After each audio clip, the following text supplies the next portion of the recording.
Olá, esperar o pessoal entrar aí. Quem entrar, vou botar você.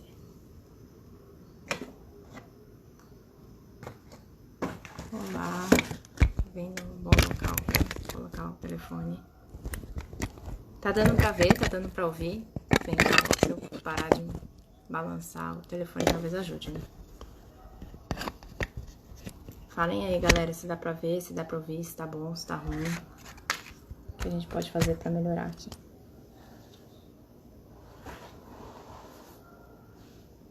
Boa noite, Márcia Mendes. Vocês estão conseguindo me ver e me ouvir? Ou só dá esse feedback aí, por favor?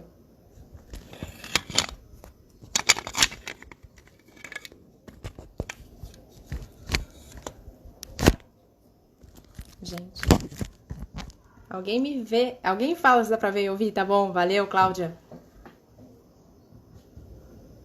Valeu, Cláudia. Show. Obrigada. Então, vou dar mais um minutinho para esperar o pessoal entrar. Obrigada, Márcia. Oi, Val. Eu separei alguns gráficos pra gente. Eu tirei as informações basicamente de gestoras de recursos. Quem são essas gestoras, né? Elas são fundos de investimentos. Um fundo de investimento é uma entidade financeira que você dá o seu dinheiro, que tem uma estratégia de investimento. Sei lá, investe só em ação, ou investe só em ação, ou investe só em juros e tal. Tem uma estratégia lá de investimento dos caras. Você fala, nossa, que ideia boa, tô aqui, toma aqui meu dinheiro. E eles vão lá, investe e você ganha sobre os juros deles, né? Sobre o resultado deles. Então eu peguei. Oi, Jaque. Eu peguei essas informações de gestores de fundos de investimentos, né? Então, dois que são bem famosos, né? Que é o Verde Asset, do Stuba e do... Stuba não, falei errado o nome do cara. Stuberger. E o Luiz Parreiras, né? O Verde Asset. E também o fundo de investimento do Bahia Asset, para a gente falar sobre juros, e a parte do VG Asset para a gente falar sobre bolsa. Então, acho que já deu um tempinho, né? A gente pode começar. Tô nervosa. Tá. Então, o título da tertúlia foi um tanto quanto audaz, né? Tentar explicar a economia brasileira já é complicado. Em um tempo que a gente está vivendo agora, é mais complicado ainda, né? Então, entender a economia brasileira em 2020 é uma coisa que a gente só vai realmente conseguir fazer em 2030, daqui a 10 anos, né? A gente realmente entender por quê, né? Entre milhares de motivos, porque a gente de agora para daqui a pouco não tem toda a informação que precisa, não, é impossível ter esse overview. Entre milhares de motivos, é que o problema atual não tem um efeito causador, por exemplo, uma bolha, que nem aconteceu em 2008, né? Uma taxa de juros que não estava acertada, né? Uma bolha, ou aquela crise das .com, que eram várias empresas, tipo Yahoo, Google, sendo compradas e vendidas a valores que eles não tinham, né? Então, era um motivo. Dessa vez, o motivo é uma casualidade da natureza, né? Então, não tem... É bom não ter, tipo, nossa, os governos tendem a se ajudar mais entre si. Isso foi o Stuber falando. Aí você pode concordar ou não com a opinião dele. Mas o ruim é que dificulta mais a gente entender, né? Economicamente falando. Então, por isso que é super importante a tertúlia da Cissa na quinta-feira. O que eu queria mostrar pra vocês um gráfico, vai dar pra ver, vai dar pra entender. Não fiquem nervosas. Aqui. Muito bem. Então, muita gente fala... Essa aqui são... Peguei o S&P. O S&P é... Antes, o que é S&P, né? A gente tem o índice Ibovespa e nos Estados Unidos eles têm o índice S&P.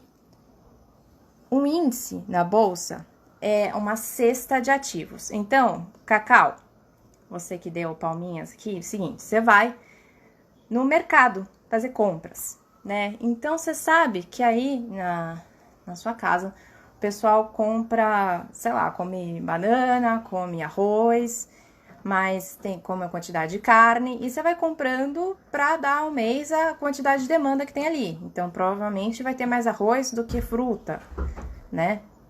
Então, vai pesar mais o arroz do que vai pesar a fruta. Enfim, é mais importante na sua cestinha que você está carregando arroz do que fruta.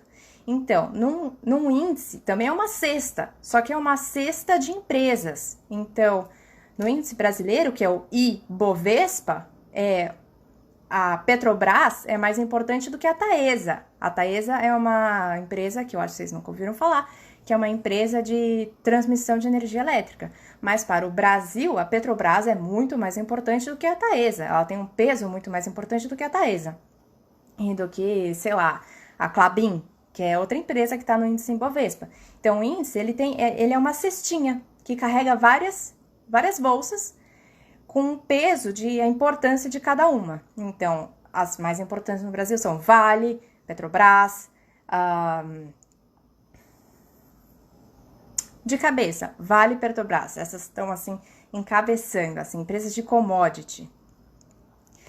Então, aqui, esse aqui é o estudo da Verde, porque a gente está falando de bolsa, né, do Stuberg. E por que eu peguei ele?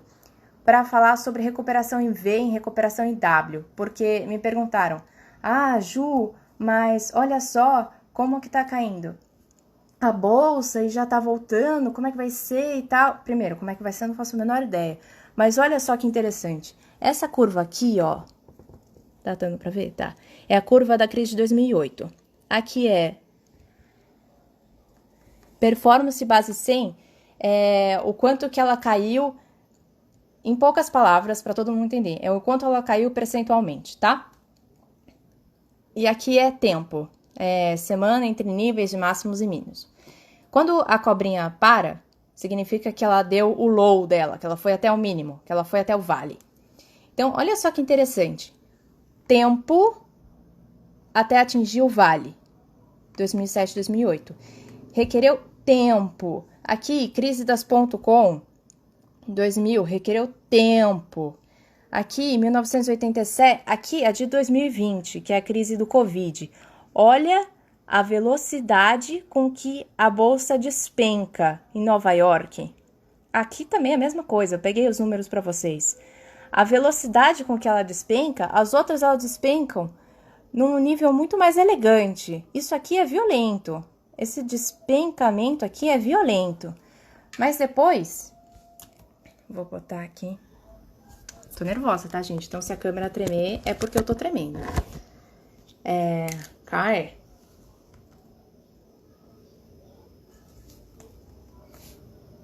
Aqui, Ibovespa. Ibovespa pra vocês. Isso aqui tem um mês, eu não quero um mês, eu quero um ano. Então, no começo... Não, me dá tudo.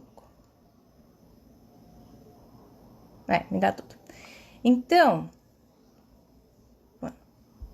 começar pelo ano, né? A gente teve o high. Vamos. O começo assustou. Pois é, Bia, eu também fiquei. Mas a gente vai ficar mais calmo agora. A gente tá num levante de bolsa enorme desde 2018. Quando a gente para aqui. Na verdade, é que essa série eu não consegui pegar uma série maior de 2015. Eu queria pegar uma do segundo governo da Dilma, alguma coisa assim, 2014, porque a gente entrou numa crise profunda em 2015.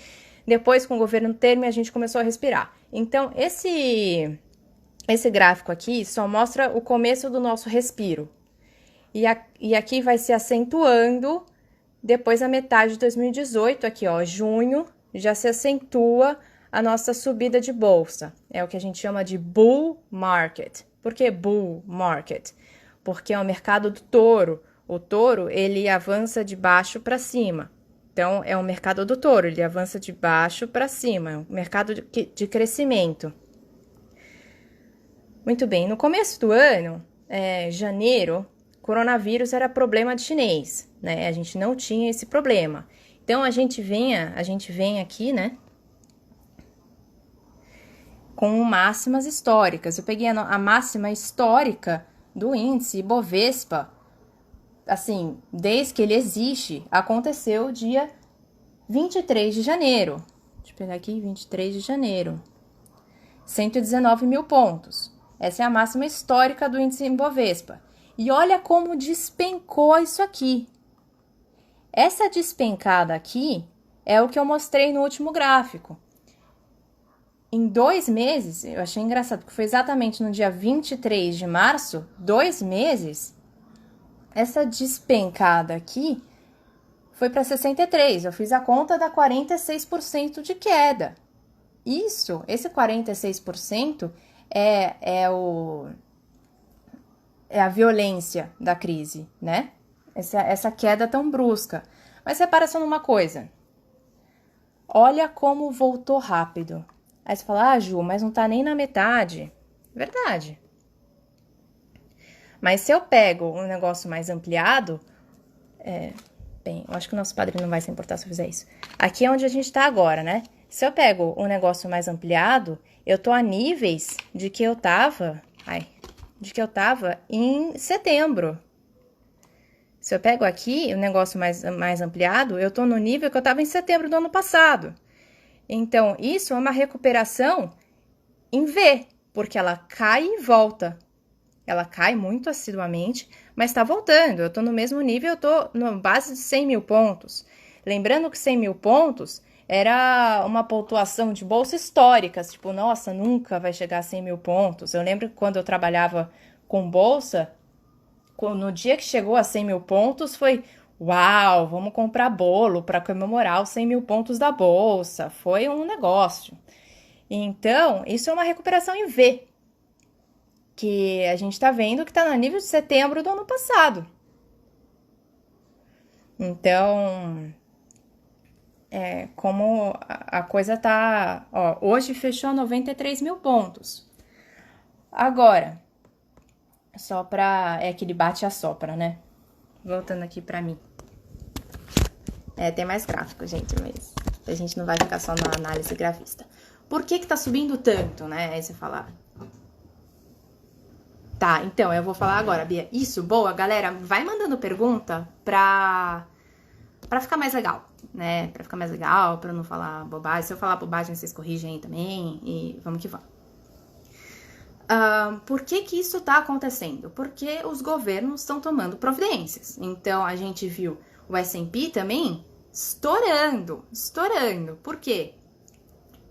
É a segunda parte que eu quero entrar agora. Eu usei isso pra, bem, dar uma olhada, assim, pra vocês verem, pra política, pra vocês verem o que tá acontecendo. E a segunda parte é, por que isso tá acontecendo? Por que tá tendo essa recuperação?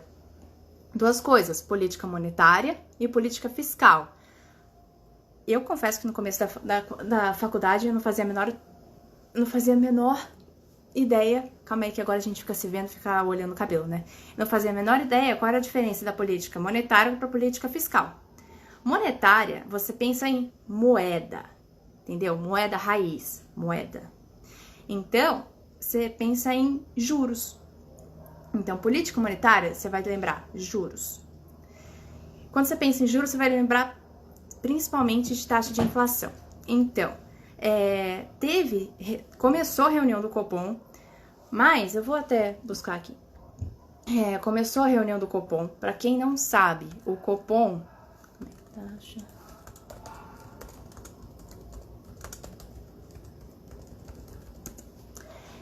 Para quem não sabe, o Copom, ele é um comitê, então por isso que chama Copom, Comitê de Política Monetária. E eles se reúnem, a diretoria do Banco Central se reúne para ver qual vai ser a nova taxa de juros vigente no país. Nova taxa básica de juros, então é a mínima básica de juros. Isso é super importante para várias coisas, inflação, isso mexe também no preço do real versus dólar, versus outras moedas, tem tripé macroeconômico. Ai, eu queria o gráfico. Assim que eu vou encontrar o gráfico, eu vou ficar muito feliz. Achei o gráfico. Tá, então, a gente vinha, a taxa de juros 2018, 2015, muito altas, em torno de 14% ao ano. Tanto que a galera fala, então, eu tô ganhando muito dinheiro, eu tô botando meu dinheiro no tesouro. Quer ganhar dinheiro? Põe direito no tesouro, né? Porque o título do tesouro, aliás, a gente já deu essa tertúlia no Itaporã sobre títulos públicos. Se vocês quiserem, vocês falem aí sobre tertúlias econômicas que vocês achem legais, assim. A gente já falou sobre título público tanto no Itaporã quanto no Enseada. No Enseada a gente conseguiu um pouco mais fundo na questão, mas a gente pode repetir no Itaporã, não tem problema. Mas então, na época, a Selic, que é a taxa básica, a mínima que você vai pagar, básica, era 14% ao ano. Isso é muito dinheiro. E então, você que tem dinheiro na mão, você fala, por que eu vou abrir uma padaria se o governo vai me dar uma rentabilidade de 14% ao ano? Não preciso ter o risco da padoca, entendeu? Eu não preciso correr esse risco. Então, é um incentivo a que as pessoas emprestarem dinheiro para o governo, né? Governos quebrados fazem isso. Governos que têm pouca credibilidade fazem isso. Governos que querem desenfrear gastos, que querem desenfrear gastos, desenfrear preços. Então, se você quiser diminuir a inflação, você aumenta a taxa de juros. Mas não é o nosso caso. Nem o nosso, nem no resto do mundo. O que a gente vinha fazendo antes de coronavírus é diminuir a taxa diminuir a taxa Selic. Você diminuindo a taxa Selic, o que acontece? Eu tenho um gráfico que eu peguei aqui pra vocês. Olha só essa Selic, minha gente.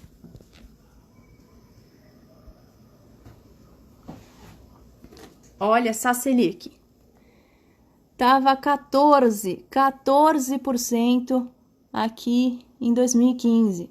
14%. Você não faz nada na vida e recebe 14% de volta.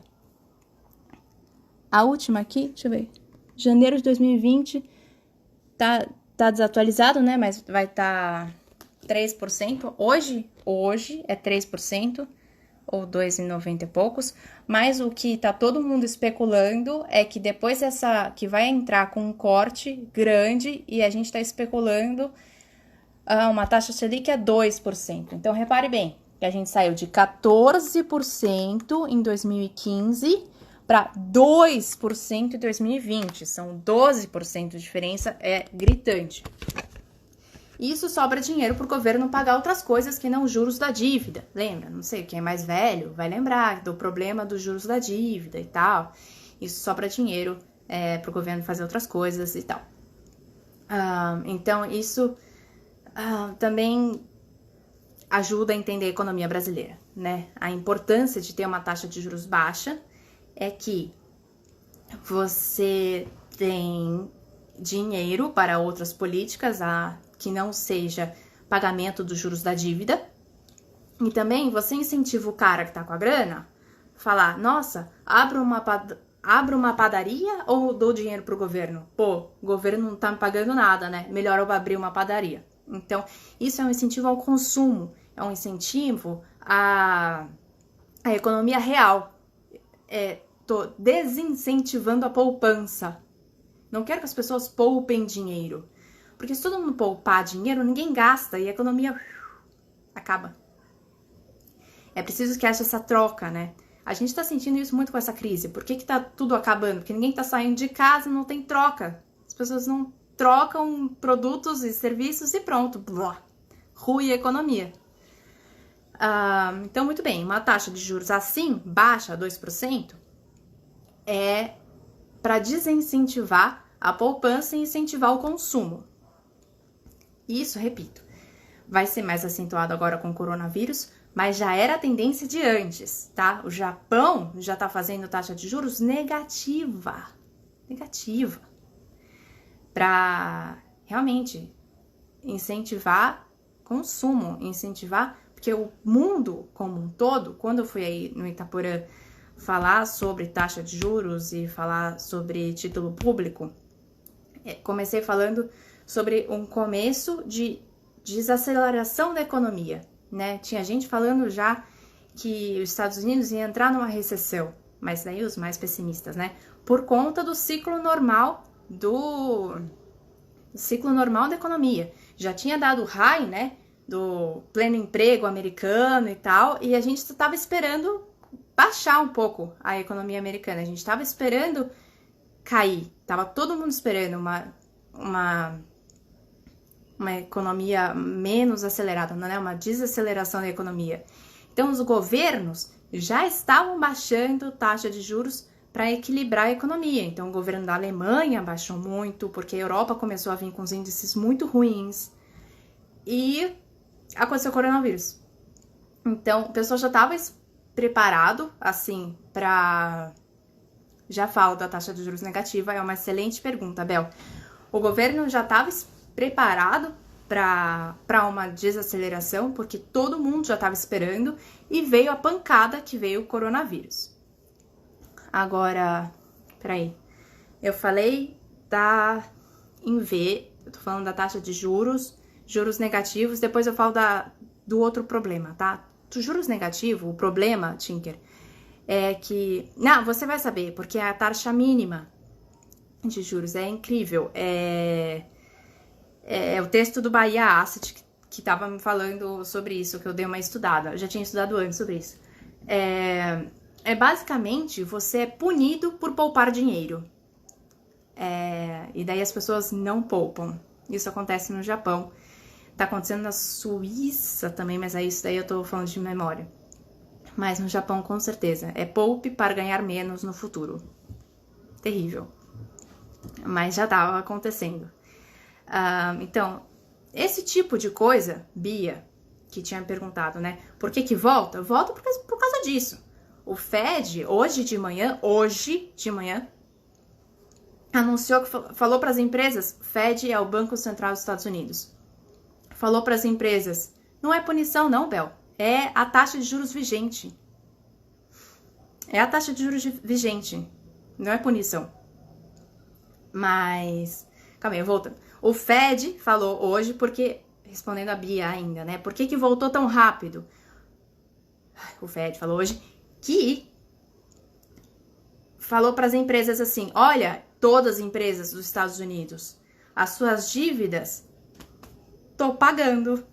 Então, de hoje, as empresas norte-americanas não têm mais dívida. Pagou as debêntures, eu trabalho com debênture hoje, né? As debêntures sumiram, o governo americano garantiu o debênture das dívidas de todas as empresas americanas. Então, isso dá uma pancada, porque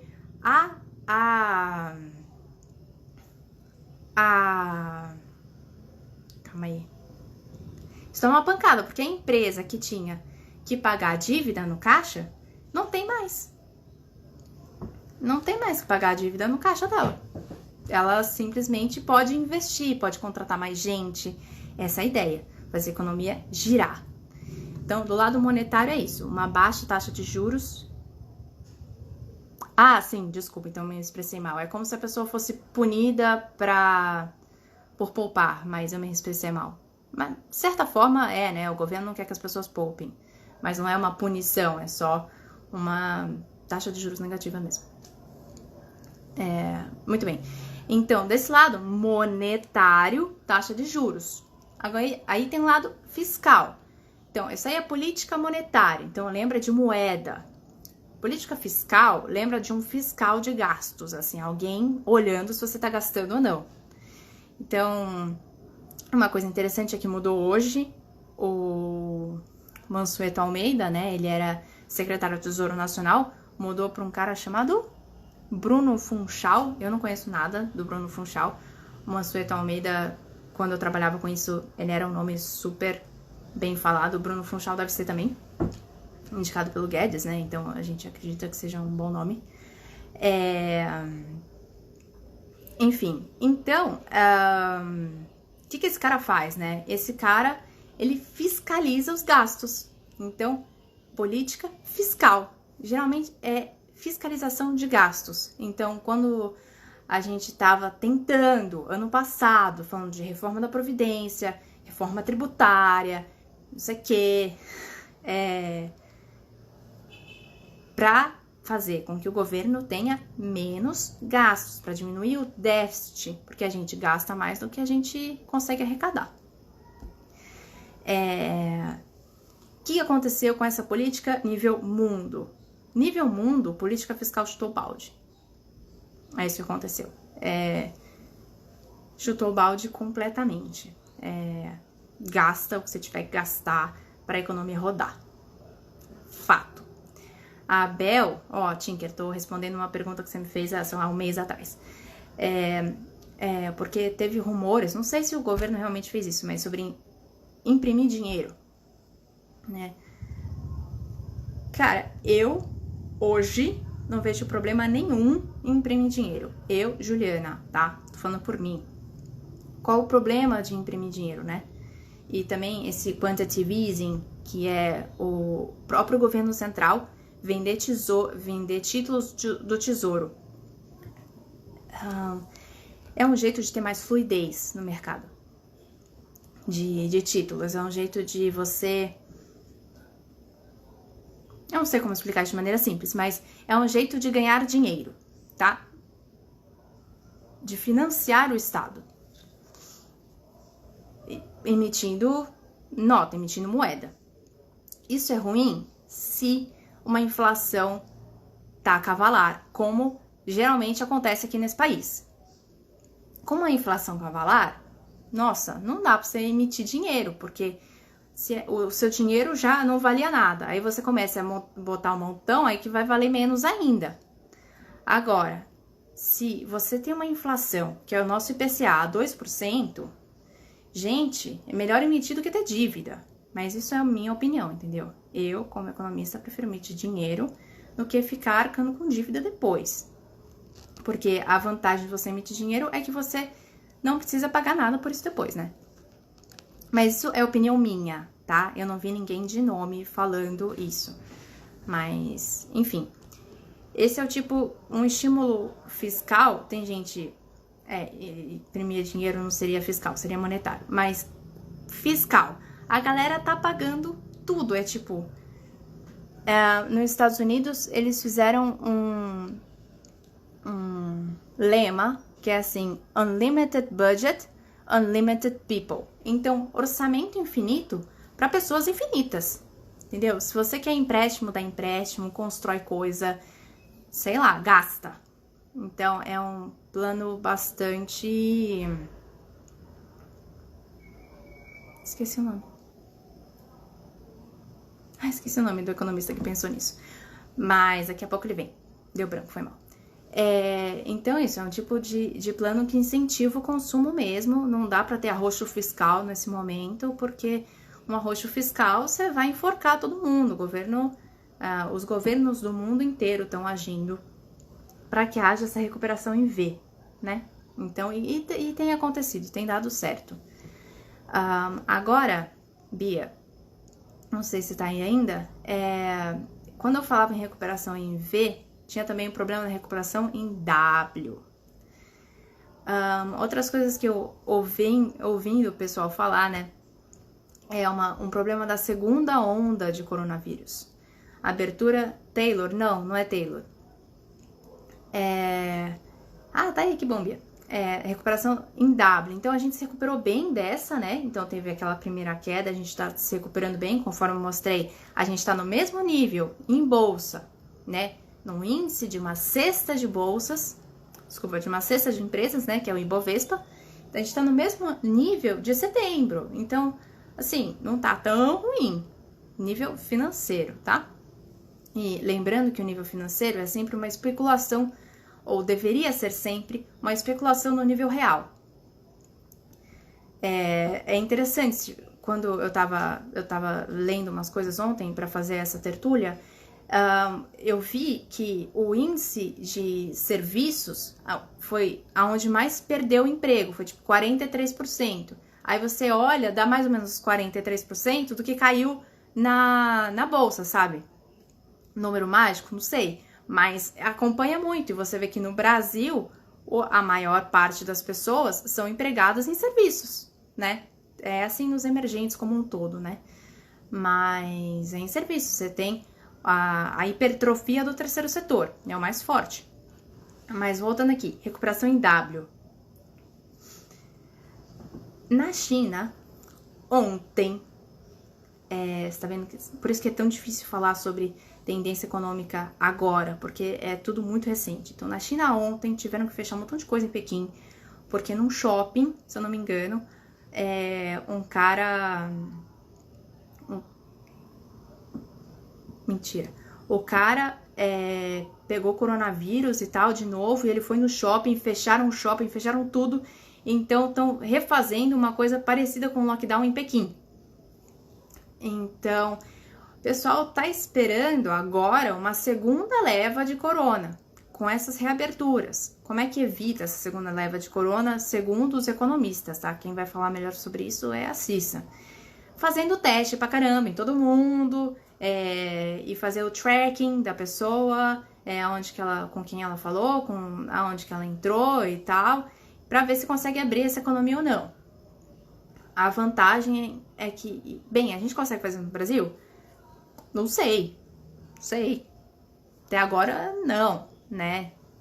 Pode ser que sim. Mas até agora eu não vi nenhum... Estão tentando, claro, né? Estão tentando fazer esses testes massivos. Agora já vende teste em farmácia, tá mais fácil. Mas fazer o tracking error, né, da pessoa é bem difícil. Então, o pessoal tá esperando agora uma segunda onda de coronavírus com a reabertura dos mercados. Desculpa. Reabertura dos mercados não, com a flexibilização do isolamento. Então, isso, Bia, seria uma recuperação em W. O que isso quer dizer? Que vai cair de novo, porque, bem, vai ter que fechar tudo de novo e tal, e vai subir, porque é natural que suba mesmo, né? Mas acontece que vai supor um aporte de dinheiro muito maior dos governos, não só brasileiros, mas como do mundo inteiro, né? Acho que um bom país pra gente ficar de olho é a Alemanha, que eles conseguiram sair de uma maneira brilhante. Já fica até a minha pergunta pra Cissa, na quinta-feira, como é que a Alemanha conseguiu sair tão bem, né? E já até campeonato de futebol alemão já voltou. Então, tem que ver agora como é que os países, assim, como é que cada um vai tentar lidar para resolver com o problema em W, que vai demandar muito mais os governos, com certeza. Deixa eu ver. Bel, só em pequenas comunidades de pessoas, exemplo, o futebol testando envolvidos 2 vezes por semana e protocolos rigorosos para se evitar contágios. Eu não sei como é que é o protocolo para retestagem, mas o que todo mundo é unânime em falar é que tem que testar. Testar absurdamente antes de voltar, teste e retesta e testa mais. É o jeito que eles estão conseguindo voltar. Medicamentos, a nossa sorte, né, é que, não sei se é uma palavra meio ruim falar em sorte agora, né, mas o mundo inteiro tá passando pela mesma situação. Então, todas as cabeças do mundo estão pensando um jeito de solucionar esse problema. Então, tem remédios para, assim, pesquisa de remédio antimalárico, antiparasitário. A gente espera, como veio na crise do H1N1, né, um Tamiflu da vida, a gente tá esperando um Tamiflu da vida. Mas vamos ver, talvez não seja uma bala de prata, né? Pá, esse remédio. mas a gente acha que tem que vir junto com um trombolítico, alguma coisa assim. De novo, sobre isso aí já é uma questão médica, mas de agora para daqui a pouco, economicamente falando, tem que esperar como é que vai ser essas reaberturas, porque é a pergunta da Bia, é a grande pergunta. A recuperação é em V ou é em W? Essa é a grande pergunta que a gente tá tentando ver agora. Agora podem fazer perguntas aí que eu vou respondendo. Deixa eu ver aqui, Bia. Governo não ficará vulnerável depois de conceder todos os auxílios devido ao Covid? Cara, a ideia é esquentar a economia. Exatamente, é importante que sejam feitas isso. Importante. Mas que é uma dívida até dia de São Nunca, com certeza. Com certeza. Mas ele, todo mundo. Então, eu já vi gente mais radical falando umas coisas, então daqui a pouco o dinheiro não vai valer nada, porque essa dívida e tal, isso aqui. Mas eu te pergunto, Bia, não tem outro jeito? O governo, no final do dia, é o que tem que dar mais assistência a todos, né? Então, em todos os lugares. É o pagador das contas, né? Ele acaba sendo, por isso que o título público é o título mais seguro que existe, né? O título de dívida mais seguro, porque você tá emprestando pro dinheiro. Agora, não tem jeito, vai ser difícil mesmo, vai... eu peguei pra você, Bia, muito bem, como você é esperta, eu peguei um gráfico pra você, pra responder essa sua pergunta. Aqui...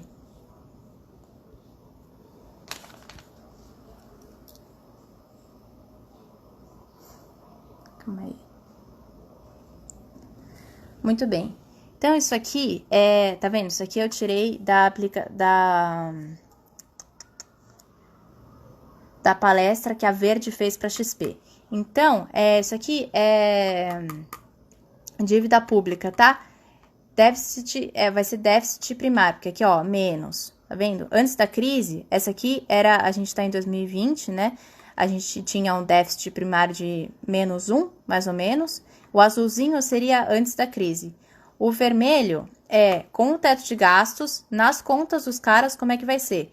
Então, a gente só volta para ficar sem déficit em 2024. Então, são mais 4 anos de déficit. E para um nível de resultado primário relevante, sei lá. Então, é que pausou no meio. Então, para o nível de gastos, assim, com uma sobrinha boa, seria 2027, né? Então, para ter um superávit de 2%, para ter um pouco de crescimento, precisa até 2027, segundo as contas dos caras. Então, realmente, Bia, o governo fica mais... As contas do governo ficam mais vulneráveis mesmo. Não tem muito jeito. Então, aqui, né, a questão de dívida pública.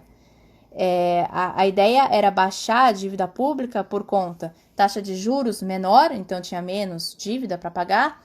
Segundo, a questão da previdência, né? Então, foi uma bolada que a gente deixou de pagar. Agora, com o coronavírus, assentar a curva da dívida pública vai ser muito difícil. Essa vermelha é com o teto de gastos sendo respeitado, mas não quer dizer nada esse teto de gastos, concorda comigo? E essa amarela é no mundo perfeito, entendeu? Em que os três poderes conversam e se amam e se entendem. Então, basicamente, é da vermelha para pior. Mas você tem razão, Bia. Realmente fica mais difícil, sim. Mais alguma pergunta? Bem, ninguém perguntou sobre o dólar, mas eu vou falar. Dólar, né? Nossa, dólar a 5 e pouco, dólar a 6, não sei o quê. Que absurdo. Olha,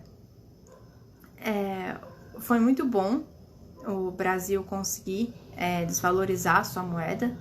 Isso aí sou eu falando, tá? Eu, Juliana. Quando você conseguiu... a gente conseguiu vender reservas a um preço muito alto. E quando o Tesouro fez isso, começou a vender reservas num preço alto, a gente conseguiu entrar a gente vendeu $1 bilhão e conseguimos uma entrada de quase 6 bilhões de reais, desculpa. Então, numa taxa de inflação pequena que a gente está tendo hoje, isso é dinheiro, né? Então, a gente está vivendo uma crise que ela não vem junto inflação e taxa de juros baixa, não vem junto inflação e dólar, não vem junto essas coisas. Não sei te dizer porquê também. E isso, agora o dólar já tá assentando, mas pelo que eu ouvi dessas pessoas que são super influentes e tal, é que a tendência é ter um hedge, né, que a gente chama. O hedge é um seguro em dólar, né? Quando você estanca um valor, sei lá, eu falo, Bia, então eu vou comprar suco de laranja por você a $3 o litro. Só que aí a gente combina, faz o hedge, que $3 é, sei lá. Desculpa, a gente faz o hedge aqui, $1 é tipo R$1. Então a gente faz esse hedge.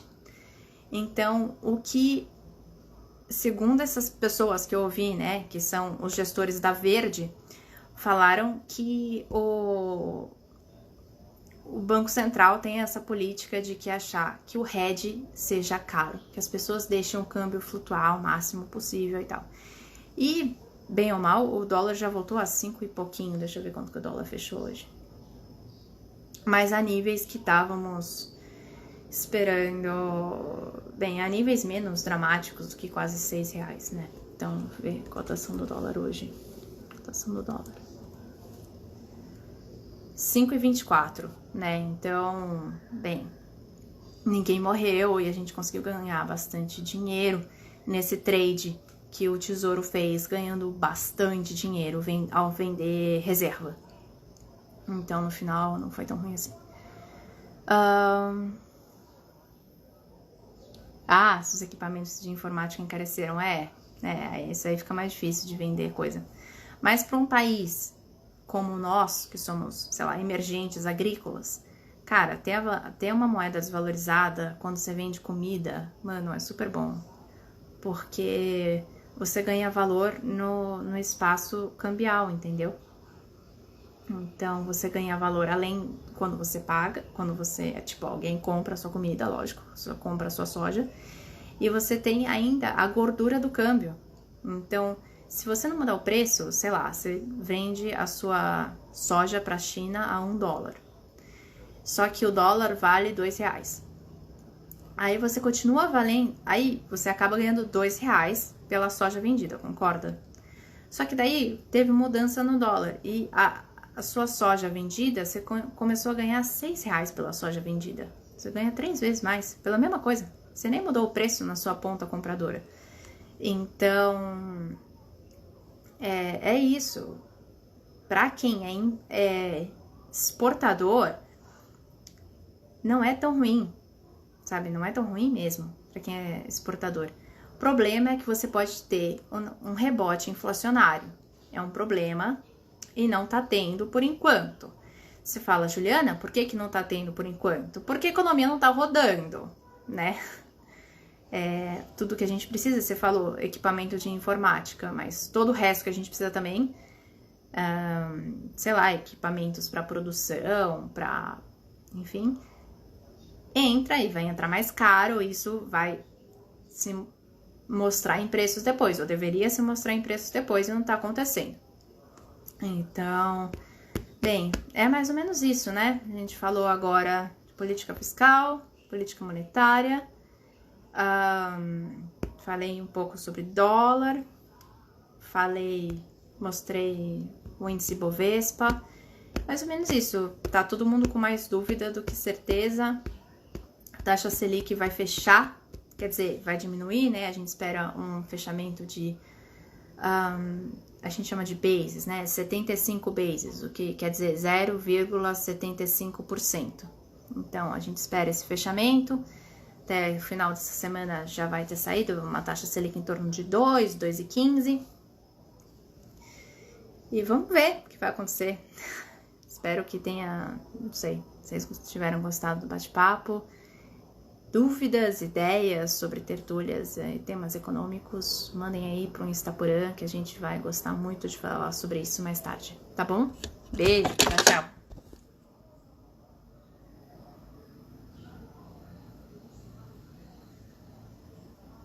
Ai, não sei como vai ser daqui. Ah, sei.